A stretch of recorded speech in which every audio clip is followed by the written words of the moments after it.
Você consegue imaginar um homem que possuía mais de 2.000 escravos, dezenas de fazendas e um título de nobreza concedido pelo próprio imperador Dom Pedro II, abrindo mão de tudo por uma mulher? Não uma dama da aristocracia, não uma filha de barão, mas uma escrava. Uma mulher que, aos olhos da sociedade imperial, não passava de propriedade. Isso aconteceu no Brasil do século XIX, na época áurea do café, quando os senhores de terras acumulavam fortunas inimagináveis às custas do trabalho forçado de centenas de milhares de africanos e seus descendentes. Era uma sociedade rígida, onde cada pessoa conhecia exatamente o seu lugar, onde as regras sociais eram inquebráveis e onde um passo em falso poderia destruir gerações inteiras de prestígio familiar. O Vale do Paraíba fervilhava com o ouro verde que brotava dos cafezais. Barões construíam palacetes que rivalizavam com os palácios europeus, mandavam seus filhos estudar em Paris e ostentavam uma riqueza que parecia infinita. Mas por trás de toda essa opulência, existia um sistema brutal de exploração humana que manchava de sangue cada grão de café exportado. Nossa história se passa nesse contexto histórico real, em uma dessas grandes fazendas do interior do Rio de Janeiro, onde um dos homens mais poderosos do império tomou uma decisão que chocou toda a sociedade de sua época. Uma escolha que custou parte da sua fortuna, seu título de nobreza e o respeito de toda a sua classe social. O que vocês vão descobrir hoje vai muito além de uma simples história de amor proibido.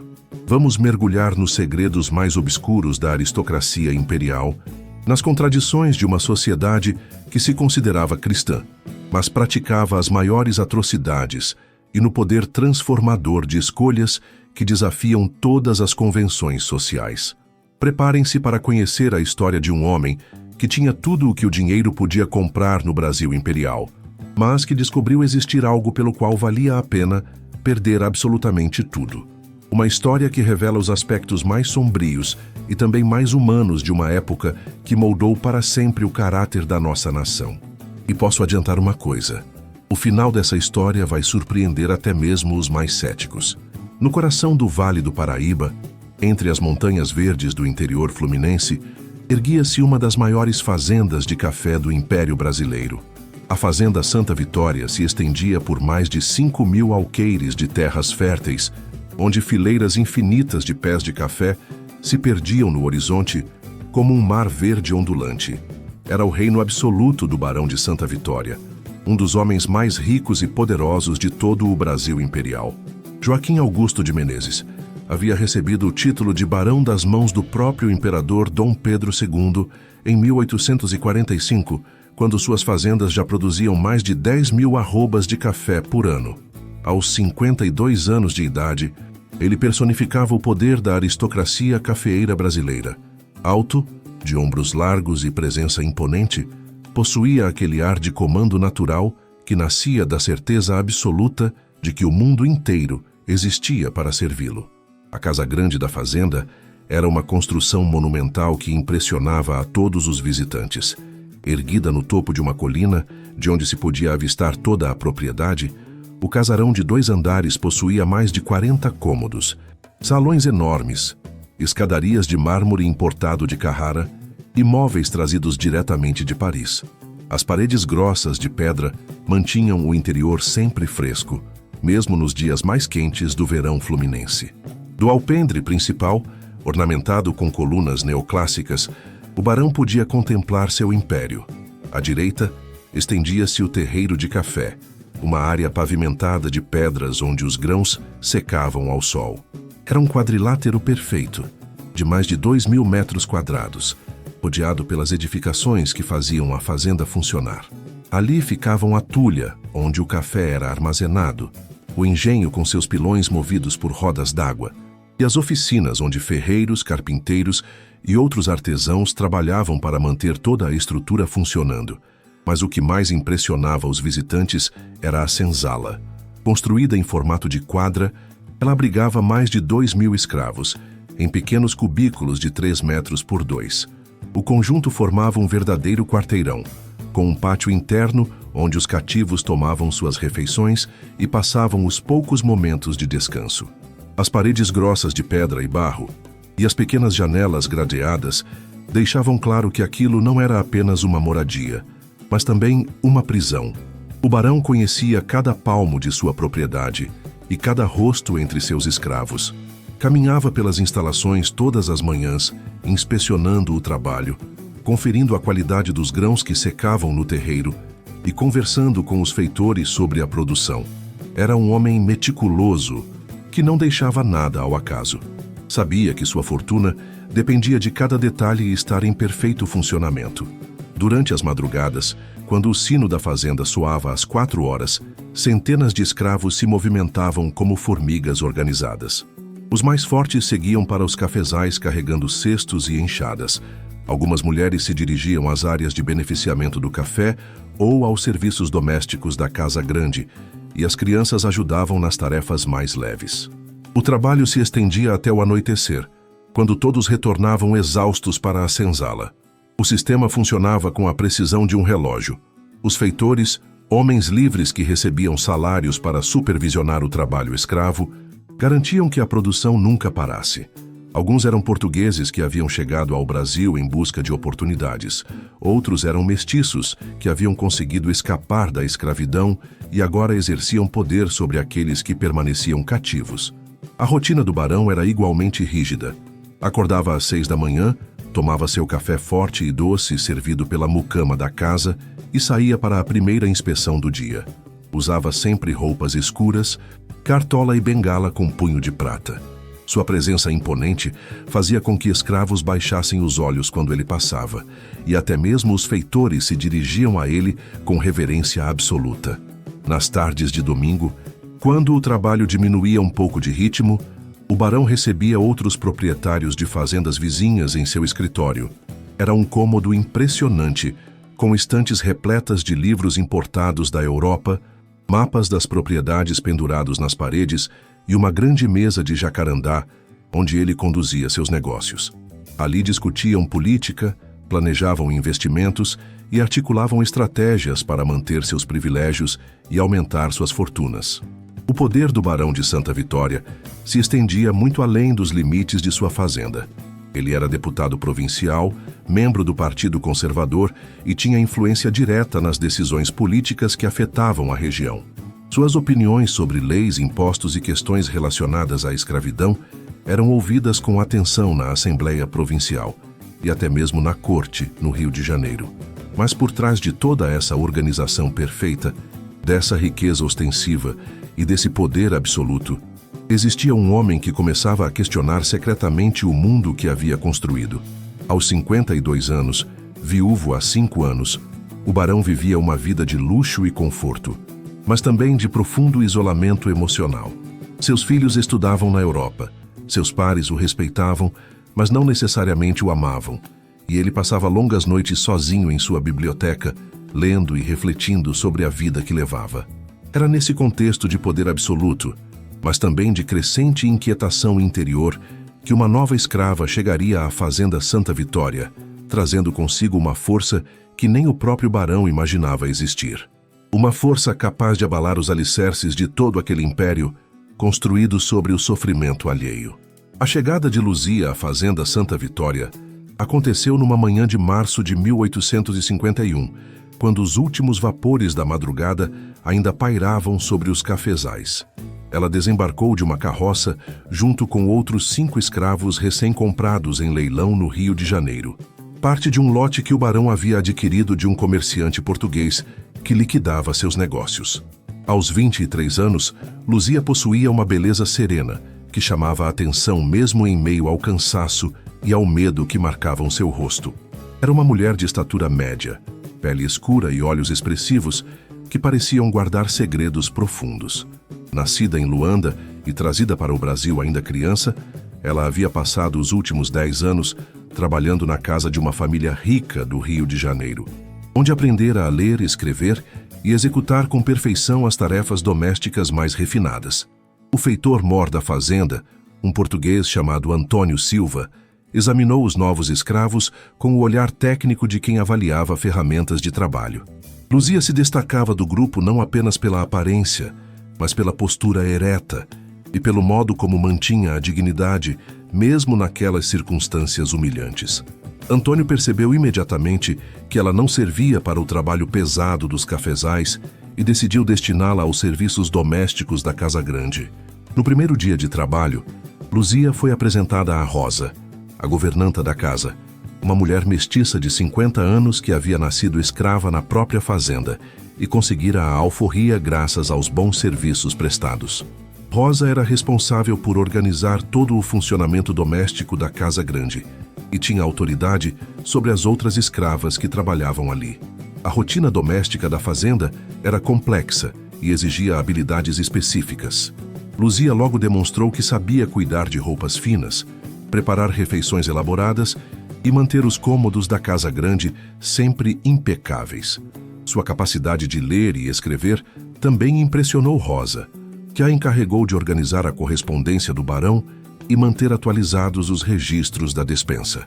Foi durante uma dessas tarefas, numa tarde de abril, que aconteceu o primeiro encontro verdadeiro entre o barão de Santa Vitória e Luzia. Ele havia retornado mais cedo de uma viagem à cidade de Vassouras e entrou em seu escritório, e encontrou Luzia organizando uma pilha de cartas sobre sua mesa. Ela estava concentrada na leitura de um documento, com a testa franzida em expressão de atenção, quando percebeu a presença do patrão. Imediatamente baixou os olhos e se afastou da mesa, como mandava o protocolo, mas o barão a deteve com um gesto. Estava intrigado ao ver uma escrava lendo documentos com tanta facilidade, algo raro mesmo, entre os trabalhadores livres da região. Perguntou onde ela havia aprendido a ler. E Luzia respondeu com voz baixa, mas firme, que sua antiga patroa no Rio de Janeiro havia permitido que uma governanta lhe ensinasse as primeiras letras. Aquela conversa breve despertou no barão uma curiosidade que ele próprio não conseguia explicar. Nos dias seguintes, passou a prestar mais atenção em Luzia, observando como ela executava suas tarefas com uma precisão e uma inteligência que contrastavam com a submissão forçada de sua condição. Havia algo na forma como ela movia os olhos, como escolhia as palavras, que sugeria uma vida interior rica e complexa.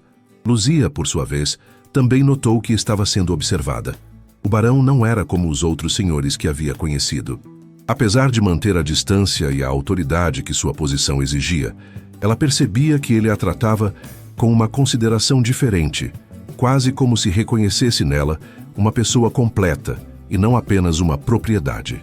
As semanas foram passando e os encontros casuais entre eles se tornaram mais frequentes. O barão começou a inventar pretextos para aparecer nos cômodos onde Luzia trabalhava, às vezes pedindo informações sobre as tarefas domésticas, outras vezes simplesmente observando o trabalho em silêncio. Ela sentia o peso daquele olhar, mas algo nele era diferente do olhar de posse que conhecia tão bem. Era como se ele estivesse tentando enxergar além da superfície, como se quisesse compreender quem ela realmente era. O momento de ruptura chegou numa noite de junho, quando o barão encontrou Luzia na biblioteca limpando as estantes. Ela estava folheando um livro de poesias que havia caído no chão, e ele a surpreendeu lendo em voz baixa alguns versos de Castro Alves. A cena o impactou profundamente. Uma escrava, sozinha na penumbra da biblioteca, recitando versos sobre liberdade com uma emoção contida que tocou algo muito fundo em seu coração. Pela primeira vez, ele iniciou uma conversa real com ela. Perguntou o que achava dos poemas, se compreendia o significado daquelas palavras sobre liberdade e justiça. Luzia hesitou, sabendo que qualquer resposta poderia ser perigosa, mas algo no tom de voz do barão a encorajou a falar. Disse que os versos eram belos, mas que doíam ao mesmo tempo, porque falavam de coisas que ela só podia imaginar. Aquela resposta simples e honesta abalou as certezas do barão. Pela primeira vez em anos, ele se viu confrontado com a humanidade total de alguém que sua sociedade insistia em tratar como objeto. Luzia não era apenas uma trabalhadora habilidosa ou uma propriedade valiosa. Era uma mulher inteligente, sensível, capaz de sonhos e aspirações que o sistema escravista negava brutalmente. A partir daquele momento, estabeleceu-se entre eles uma conexão perigosa e proibida. O barão começou a buscar a companhia de Luzia não apenas como patrão, mas como alguém que encontrava nela uma compreensão e uma profundidade que não encontrava em sua própria classe social. Conversavam sobre livros, sobre a vida, sobre questões que ele nunca havia discutido com ninguém. Luzia, por sua vez, descobriu-se dividida entre o medo e uma crescente afeição por aquele homem que, apesar de representar tudo o que a oprimia, demonstrava uma capacidade de vê-la como ser humano completo. Era uma situação impossível, carregada de contradições e perigos que ambos conheciam, mas que se tornava cada dia mais difícil de resistir. O que nenhum dos dois imaginava era que aqueles encontros clandestinos na biblioteca, aquelas conversas sussurradas entre as estantes de livros, eram apenas o início de uma transformação que abalaria não apenas suas vidas, mas toda a estrutura social sobre a qual a Fazenda Santa Vitória havia sido construída. Os rumores começaram a circular entre os criados da Casa Grande, quando Rosa percebeu que o barão passava tempo demais na biblioteca e que Luzia demorava mais do que o necessário para limpar aquele cômodo. A governanta, experiente nos segredos e perigos da vida nas fazendas, imediatamente compreendeu que algo estava acontecendo. Conhecia bem os sinais de uma situação que poderia explodir e destruir a vida de todos na fazenda. Os outros escravos domésticos também começaram a notar as mudanças. O barão, sempre formal e distante, agora sorria quando Luzia entrava no salão. Às vezes, até interrompia conversas importantes para perguntar sobre algum detalhe doméstico insignificante. Luzia, por sua vez, havia perdido aquela expressão de medo permanente que marcava o rosto da maioria dos escravos recém-chegados. Havia algo em seus olhos que sugeria uma confiança perigosa. A situação se tornou crítica quando o barão de Petrópolis, primo e sócio do barão de Santa Vitória, veio passar uma semana na fazenda para discutir negócios. Durante um jantar, ele notou como o anfitrião olhava para Luzia quando ela servia o vinho e como ela sustentava aquele olhar por um segundo a mais do que seria apropriado. Era um homem experiente nas complexidades da vida colonial e imediatamente percebeu que estava presenciando algo que poderia se tornar um escândalo monumental. Na manhã seguinte, o barão de Petrópolis procurou o primo para uma conversa reservada no escritório. Com o cuidado de quem caminha em terreno minado, mencionou que havia notado certas irregularidades no comportamento dele em relação a uma das escravas da casa. Sugeriu que talvez fosse melhor vender a mulher para uma fazenda distante, antes que os boatos se espalhassem e manchassem a reputação da família. A reação do barão de Santa Vitória foi inesperada e violenta. Pela primeira vez em anos, ele perdeu a compostura aristocrática, levantou-se da cadeira e disse que ninguém tocaria em Luzia. As palavras saíram de sua boca antes que pudesse controlá-las, revelando uma verdade que até então ele havia negado para si mesmo.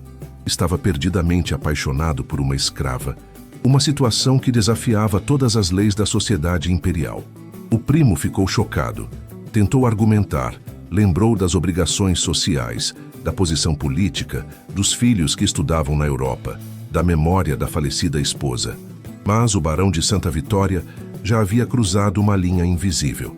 Pela primeira vez na vida, suas emoções eram mais fortes que seus cálculos políticos e sociais. Nos dias que se seguiram à partida do barão de Petrópolis, a tensão na fazenda se tornou quase palpável. O barão sabia que o primo não guardaria segredo e que logo a notícia se espalharia entre a aristocracia fluminense. Tentou manter a rotina normal, mas era impossível esconder a tempestade interior que o consumia. Passou noites inteiras acordado, caminhando pelos corredores da Casa Grande, pesando as consequências de seus sentimentos. Luzia também percebia que algo havia mudado. Rosa a procurou numa tarde e, com a sabedoria de quem havia vivido toda a vida sob o regime escravista, explicou-lhe os perigos mortais de uma situação como aquela. Uma escrava que se envolvesse com um senhor podia ser vendida para o longe, açoitada até a morte ou simplesmente desaparecer numa noite. E se outros fazendeiros começassem a suspeitar que o barão de Santa Vitória estava perdendo o controle sobre sua própria casa, toda a estrutura de poder da região poderia ser abalada. Foi então que chegou o ultimato. O barão de Petrópolis retornou à fazenda, acompanhado por outros 2 grandes proprietários da região, o Visconde de Serra Negra e o comendador João Alves de Brito. Vieram com uma proposta que soava como ameaça. ou o barão de Santa Vitória, vendia imediatamente a escrava Luzia para um comerciante de São Paulo, que a levaria para uma fazenda no interior paulista, ou eles mesmos se encarregariam de resolver o problema. A sociedade escravista brasileira funcionava como um sistema de vasos comunicantes. Se um dos grandes proprietários perdesse o controle sobre seus escravos, especialmente por motivos sentimentais, isso criaria um precedente perigoso que poderia inspirar outros cativos a desafiarem a ordem estabelecida. A manutenção do sistema dependia do medo e da certeza absoluta de que os senhores eram figuras intocáveis e implacáveis. Naquela noite, sozinho em seu escritório, o barão de Santa Vitória enfrentou a decisão mais difícil de sua vida. De um lado, tudo o que havia construído ao longo de décadas: riqueza, prestígio, poder político, posição social, o futuro de seus filhos. Do outro, um amor que havia despertado nele sentimentos que julgava mortos desde a morte da esposa. Uma conexão humana que o fazia sentir-se vivo pela primeira vez em anos. Ele sabia que escolher Luzia significaria perder todo o seu prestígio, amigos e poder. Seria expulso dos círculos aristocráticos, perderia seus cargos políticos, seus negócios seriam boicotados, seus filhos na Europa ficariam envergonhados. Seria tratado como um nada pela sociedade que sempre o havia reverenciado. Mas, ao mesmo tempo, compreendeu que vender Luzia para nunca mais vê-la seria como arrancar uma parte vital de si mesmo. Nos meses de convivência, ela havia se tornado muito mais que uma paixão proibida. Era a única pessoa em sua vida que o via como homem, não como barão. A única com quem podia conversar sobre seus medos, suas dúvidas, seus questionamentos sobre o mundo que haviam construído às custas do sofrimento alheio. Na manhã seguinte, quando os 3 barões se reuniram para ouvir sua decisão, o barão de Santa Vitória surpreendeu a todos. Disse que não venderia Luzia. Mais que isso, que a libertaria e se casaria com ela, independentemente das consequências. Era uma declaração de guerra contra toda a estrutura social do Brasil imperial. O silêncio que se seguiu foi ensurdecedor. Os 3 homens o olharam como se ele houvesse perdido a razão. Talvez tivesse mesmo, mas pela primeira vez em décadas, sentia-se verdadeiramente livre para tomar uma decisão baseada em seus sentimentos e não em cálculos políticos ou pressões sociais. A notícia se espalhou pelo Vale do Paraíba como um incêndio descontrolado. Em menos de uma semana, todos os salões da aristocracia fluminense comentavam o escândalo. O respeitado barão de Santa Vitória havia libertado uma escrava e anunciado a intenção de se casar com ela.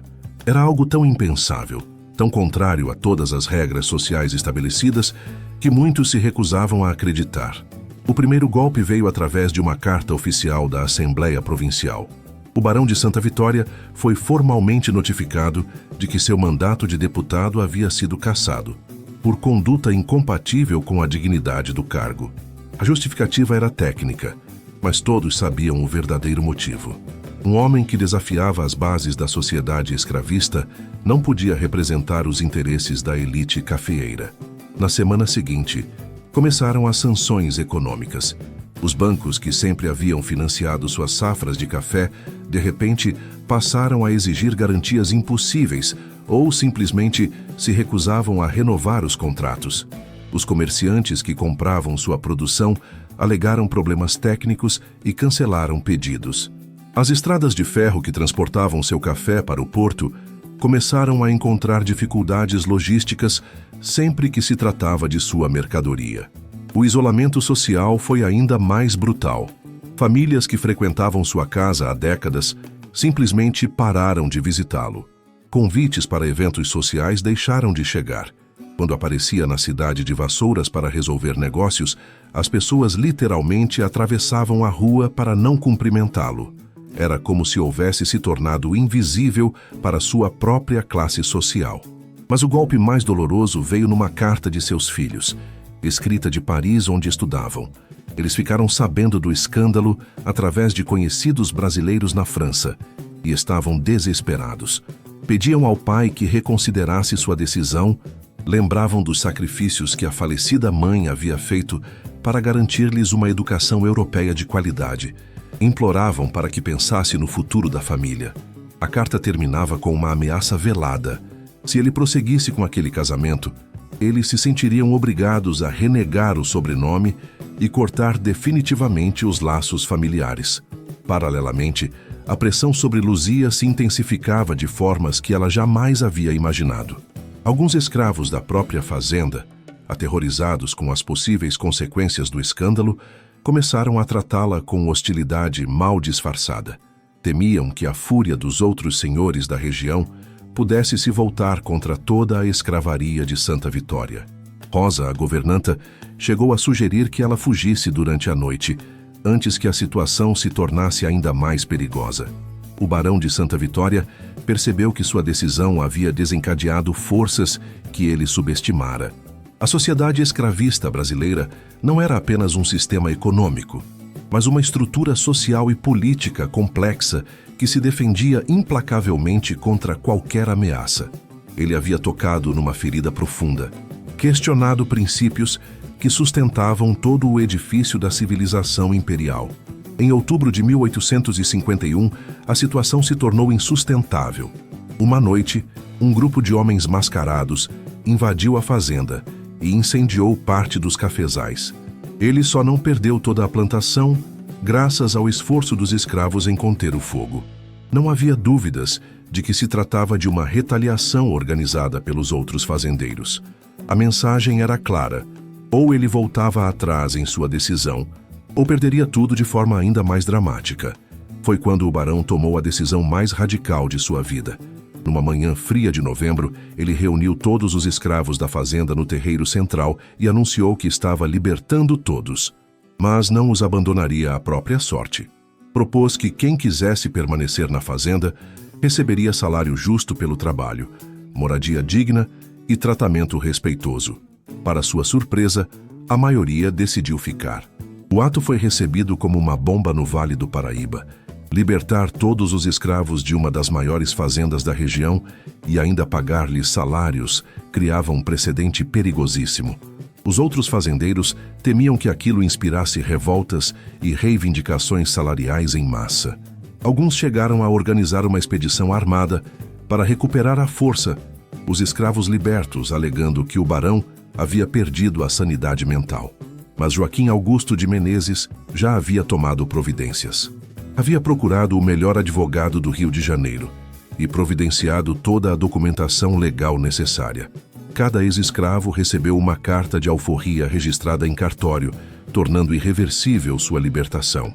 Era um ato de desafio total contra o sistema que o havia enriquecido. As consequências foram profundas, mas diferentes do que os inimigos esperavam. Embora tenha perdido muito dinheiro com o boicote inicial e os negócios cancelados, a fazenda não faliu. Os trabalhadores livres e assalariados se mostraram ainda mais produtivos e, gradualmente, alguns comerciantes mais progressistas voltaram a fazer negócios com ele. A verdadeira perda foi o poder político e a influência social que havia cultivado por décadas. O título de barão perdeu todo o significado prático. Sua voz deixou de ser ouvida nas decisões importantes da província. Os círculos aristocráticos o tratavam como um pária, alguém que havia traído sua própria classe. Era como se houvesse deixado de existir para a elite imperial que antes o reverenciava. Luzia assistia a essa transformação com uma mistura de admiração e preocupação. Via o homem que amava ser sistematicamente excluído da sociedade que antes o venerava, mas também percebia como ele parecia mais tranquilo, mais em paz consigo mesmo. Havia perdido o poder, mas ganhado algo mais precioso: a coerência entre suas ações e sua consciência. O casamento deles, realizado numa pequena igreja da região em 1853, foi um evento quase solitário socialmente. Apenas os ex-escravos que haviam permanecido na fazenda compareceram à cerimônia.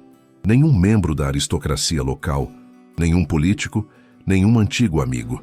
Era como se estivessem celebrando não apenas uma união, mas o nascimento de uma nova forma de viver. Com o passar dos anos, algo inesperado aconteceu. A dignidade com que o barão tratava seus trabalhadores, a justiça de suas decisões e a coragem de manter suas convicções, mesmo diante de tanto ostracismo, começaram a despertar um respeito relutante até mesmo entre seus antigos adversários. Alguns fazendeiros mais jovens passaram a visitá-lo discretamente, curiosos para entender como uma fazenda podia funcionar sem trabalho escravo. Seus próprios filhos, que inicialmente haviam ameaçado renegar o sobrenome, gradualmente mudaram de opinião. Em cartas da Europa, começaram a expressar admiração pela coragem do pai, reconhecendo que ele havia escolhido o caminho mais difícil, mas também o mais honesto. Viam nele não mais o barão poderoso de antes, mas um homem íntegro que não se curvara às pressões sociais. A transformação do barão de Santa Vitória se tornava um símbolo silencioso de que era possível viver de forma diferente, mesmo numa sociedade construída sobre a injustiça. Ele havia perdido o poder, amigos, título, vida social, mas conquistado algo muito mais valioso: o respeito daqueles que realmente importavam e a certeza de ter feito a escolha certa. Mas a história desse amor impossível que desafiou todo um sistema ainda reservava surpresas que nem o próprio barão podia imaginar. Em 1859, anos após o casamento que havia escandalizado toda a sociedade imperial, algo inesperado começou a acontecer na região do Vale do Paraíba. A fazenda Santa Vitória, que deveria ter falido segundo as previsões dos inimigos do casal, não apenas sobrevivia como prosperava de forma impressionante. A produtividade havia aumentado consideravelmente desde que os trabalhadores começaram a receber salários justos. Os ex-escravos, agora motivados e comprometidos com o sucesso da propriedade, cuidavam dos cafezais com um zelo que surpreendia até mesmo os fazendeiros vizinhos. A qualidade dos grãos havia melhorado, e compradores europeus começaram a procurar especificamente o café da Santa Vitória. O primeiro sinal de que algo maior estava se formando veio através de uma visita discreta. Numa manhã de março, o jovem fazendeiro Carlos Eduardo de Almeida, proprietário de terras em Bananal, chegou à fazenda acompanhado apenas de um capataz de confiança. Vinha observando os resultados de Joaquim Augusto há meses e queria entender como aquilo era possível. Carlos Eduardo era diferente da maioria dos grandes proprietários da região. Formado em direito em Coimbra, havia viajado pela Europa e visto de perto as transformações que o trabalho livre havia trazido para a agricultura em países como França e Alemanha. Voltou ao Brasil convencido de que o futuro não estava na escravidão, mas não tinha coragem de dar um passo tão ousado. A conversa entre os dois homens durou o dia todo. Joaquim Augusto explicou em detalhes como havia feito a transição, os desafios enfrentados, as soluções encontradas. Mostrou os registros de produtividade, os contratos com trabalhadores livres, os novos métodos de cultivo que haviam implementado. Carlos Eduardo saiu dali convencido de que precisava fazer o mesmo em sua propriedade. 2 semanas depois, Carlos Eduardo libertou todos os seus escravos e ofereceu trabalho remunerado para quem quisesse permanecer. A reação da sociedade local foi explosiva, mas desta vez o barão de Santa Vitória não estava sozinho. Tinha um aliado que enfrentava as mesmas pressões e podia dividir tanto os custos quanto os benefícios da transformação. O terceiro a se juntar ao grupo foi o comendador José Maria da Silva, proprietário de uma fazenda em Vassouras. Sua motivação era diferente. Havia perdido dezenas de escravos para fugas nos últimos anos e começava a perceber que o sistema simplesmente não funcionava mais. Os escravos fugitivos encontravam abrigo em quilombos cada vez mais organizados e o custo de capturá-los estava se tornando inviável. No final de 1859, os 3 fazendeiros se reuniram secretamente na fazenda Santa Vitória para formalizar o que chamaram de Sociedade dos Proprietários Progressistas. Era uma aliança econômica e política, destinada a apoiar uns aos outros durante a transição para o trabalho livre e defender-se em bloco das perseguições que enfrentavam. A sociedade funcionava de forma engenhosa. Quando um dos membros enfrentava boicotes comerciais, os outros redirecionavam seus contatos e negócios para compensar as perdas. Quando bancos se recusavam a financiar um deles, os sócios cobriam o empréstimo com recursos próprios. Quando políticos tentavam prejudicá-los, usavam sua influência coletiva para neutralizar os ataques, Luzia desempenhou um papel fundamental na organização da rede. Sua experiência em diferentes propriedades, combinada com sua capacidade de se comunicar com trabalhadores de várias origens, fez dela uma espécie de coordenadora informal das questões práticas. Ela conhecia os melhores métodos para motivar trabalhadores livres, sabia identificar lideranças naturais entre os ex-escravos e tinha insights valiosos sobre como organizar comunidades prósperas. Em 1861, a Sociedade Secreta já contava com 7 membros espalhados pelo Vale do Paraíba e região de Vassouras. Cada nova adesão fortalecia o grupo e demonstrava que era possível prosperar sem escravidão. Desenvolveram métodos padronizados para a transição, sistemas de treinamento para ex-escravos e até mesmo uma rede informal de crédito para trabalhadores que quisessem montar pequenos negócios. O crescimento do grupo não passou despercebido pelos defensores da escravidão. Em 1862, uma tentativa de sabotagem organizada pelos fazendeiros tradicionais foi descoberta e frustrada graças à rede de informações que os sócios haviam desenvolvido. A partir dali, ficou claro que não se tratava mais de casos isolados, mas de um movimento organizado que ameaçava as bases do sistema escravista regional. A Guerra do Paraguai, 1864-1870, acabou beneficiando inesperadamente a sociedade secreta. Enquanto fazendas escravistas enfrentavam problemas com fugas em massa e queda de produtividade, as propriedades com trabalho livre mantiveram ou até aumentaram sua produção. Alguns trabalhadores se alistaram voluntariamente no exército, mas a maioria permaneceu leal às fazendas que os tratavam com dignidade. Em 1865, a sociedade ganhou um aliado poderoso, o Visconde de Boa Nova, o maior empresário do império. Impressionado com os resultados econômicos do grupo, ele começou a financiar suas operações e conectá-los a mercados internacionais. Com o apoio do Visconde, o café produzido pelas fazendas da sociedade começou a ser exportado diretamente para a Europa, sem intermediários que pudessem boicotar seus negócios. Luzia, que havia se tornado uma das principais articuladoras da rede, propôs a criação de escolas para os filhos dos trabalhadores. A ideia foi aceita por todos os sócios, e em 1867 já funcionavam 5 escolas rurais na região, educando mais de 300 crianças. Era algo revolucionário para a época e demonstrava o compromisso do grupo com a transformação social de longo prazo. O momento de maior visibilidade veio em 1871, quando a Lei do Ventre Livre foi aprovada.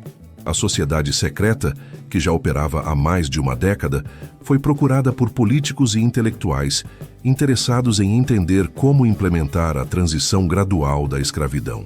Em 1875, olhando pela janela de sua biblioteca, o ex-barão refletia sobre a transformação extraordinária que havia presenciado.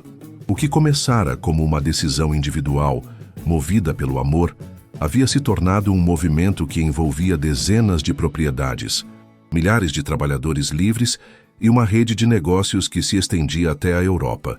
A maior surpresa era descobrir que não estavam sozinhos. Pelo Brasil afora, outros proprietários pensavam de forma similar e apenas esperavam o momento certo para agir. A coragem de um havia inspirado outros, criando uma onda de transformação que ninguém poderia ter previsto. Luzia, agora mãe de 2 filhos e reconhecida como uma das principais lideranças do movimento de trabalho livre, sorria ao ver as crianças ex-escravas brincando no pátio da escola que ajudara a construir. Havia descoberto que sua força não vinha apenas de sua própria história, mas da capacidade de inspirar e organizar outras pessoas em torno de um sonho comum de dignidade e justiça. A rede secreta havia provado algo revolucionário, que quando pessoas corajosas se unem em torno de princípios justos, podem criar mudanças que pareciam impossíveis quando tentavam agir sozinhas. O amor havia sido apenas o início de uma transformação muito maior. E assim termina uma das histórias mais impressionantes do Brasil imperial. Um homem que tinha tudo o que o dinheiro podia comprar no século XIX, descobriu que existia algo muito mais valioso: o amor verdadeiro e a coragem de viver de acordo com seus princípios. Ao se apaixonar por uma escrava, O barão de Santa Vitória teve que escolher entre abandonar a vida que conhecia ou negar seus sentimentos. Ele perdeu seu título, seu prestígio político, seus antigos amigos e, por um tempo, até mesmo seus filhos o rejeitaram. Sofreu perseguições, boicotes e quase teve sua fazenda destruída. Mas, apesar de tudo isso, ele ganhou uma esposa extraordinária que o amava verdadeiramente e juntos reconstruíram a fazenda baseada na dignidade humana. Luzia saiu da condição de escrava para se tornar uma das principais articuladoras de uma rede secreta de transformação social. Reencontrou sua força interior, ajudou a organizar outras pessoas em torno de um sonho comum de justiça e criou filhos que cresceram vendo o mundo com outros olhos. Transformou sua experiência de sofrimento numa fonte de sabedoria e liderança para toda a sua comunidade. Mas o mais extraordinário é que eles descobriram algo revolucionário. Não estavam sozinhos. Pelo Vale do Paraíba afora, outros proprietários pensavam de forma similar e apenas esperavam alguém ter a coragem de dar o primeiro passo. O que começou como uma decisão individual, motivada pelo amor, se transformou numa rede secreta de fazendeiros progressistas que provaram ser possível prosperar, tratando as pessoas com dignidade. A sociedade secreta que se formou em torno deles demonstrou que quando pessoas corajosas se unem em torno de princípios justos, podem criar mudanças que pareciam impossíveis quando tentavam agir sozinhas. Criaram escolas, desenvolveram novos métodos de trabalho, estabeleceram redes de apoio mútuo e mostraram para todo o império que existia uma alternativa ao sistema escravista. Se essa história tocou você, então você entende que uma pessoa determinada pode realmente fazer a diferença, especialmente quando encontra outros que compartilham seus ideais. É exatamente por isso que eu trago essas histórias fascinantes do nosso passado para vocês. Porque conhecer nossa história, entender como pessoas comuns tomaram decisões extraordinárias em épocas difíceis, nos ajuda a compreender que nós também podemos fazer escolhas corajosas em nossas próprias vidas. Que o preconceito pode ser vencido, que a organização coletiva multiplica nossa força individual e que pequenas atitudes podem gerar transformações muito maiores do que imaginamos. Mas o que eu mais quero saber é a opinião de vocês. Que parte dessa história mais chamou sua atenção? Foi a coragem do barão em abandonar tudo por amor? Foi a evolução de Luzia de escrava para líder de um movimento social? Ou foi a descoberta de que existiam outros fazendeiros dispostos a mudar, apenas esperando alguém dar o exemplo? E vocês acreditam que pequenas atitudes individuais podem realmente gerar grandes transformações sociais? Me contem nos comentários, porque adoro conhecer os pensamentos de vocês sobre essas histórias que marcaram nossa formação como povo. Se essa história foi importante para você, deixe o like, pois ele ajuda outras pessoas a descobrirem essas pérolas escondidas da nossa história. E se você quer continuar mergulhando nesses episódios fascinantes do Brasil Imperial, se inscreva no canal e ative o sininho para não perder nenhuma dessas histórias que mostram como nossos antepassados enfrentaram desafios extraordinários. Porque cada história que conto aqui é uma lição sobre coragem, amor, organização e transformação que pode inspirar nossa própria vida. Nos vemos na próxima história emocionante do nosso passado, que ainda tem muito a nos ensinar. Gratidão por ter assistido até aqui e até a próxima história que o tempo tentou calar.